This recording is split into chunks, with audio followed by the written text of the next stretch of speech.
guys, this is Danielle with Only Wood Floors, here to put a face to the name. If you call us, it's me who answers. If you text us, send pictures, ask questions, get quotes, it's all from me. I wanted to make a video talking about some of the most frequently asked questions that we get when it comes to refinishing wood floors. The one that I wanted to go over today is what factors affect the cost of refinishing your wood floors. The biggest one is obviously square footage.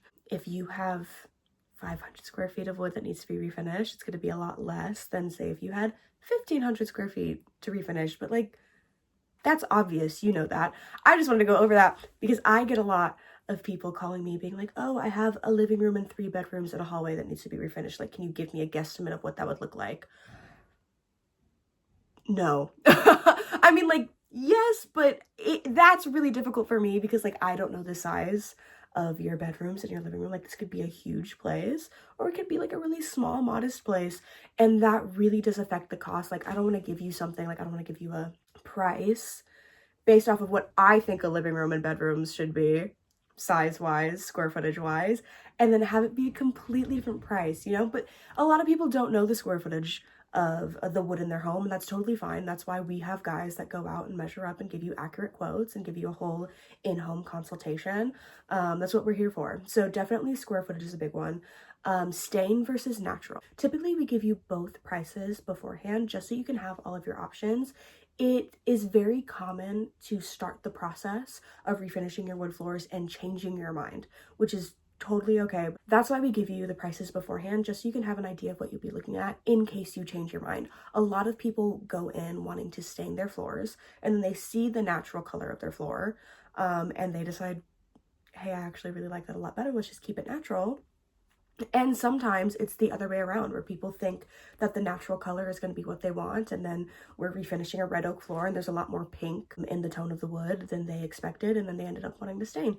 And so that's why we do give you both of those prices, just in case you do change your mind. Another thing is hand distressing of your floor. That's something that I wanted to go over because I know that we have all of these written down on our website as well, but I don't think we go over hand distressing on the written side of their answers and questions section of our website. That's a big one for me because I'm the one giving the prices out to you and sending out your quotes. If you have a hand distressed or hand scraped floor with all of that waviness in it, to refinish it properly, we do have to sand the floor completely flat and get it tabletop smooth, which means there's a lot more sanding and a lot more delicate and time-consuming work that goes into sanding all of those waves out of your floor. So that is a little bit of like an additional cost. I think about 50 cents per square foot just to get it to that tabletop smooth. And then if you want your floor re-distressed after that, like you like that wavy look, that is also going to affect the cost of your refinishing. Although a lot of people do like the flat look better. Personally, I prefer a flat floor. It's just easier to maintain. It really has nothing to do with looks. I love the look of a hand distressed floor, but it is easier to maintain a tabletop smooth flat floor, and so a lot of people end up going with that option anyway. Those are just a couple of things.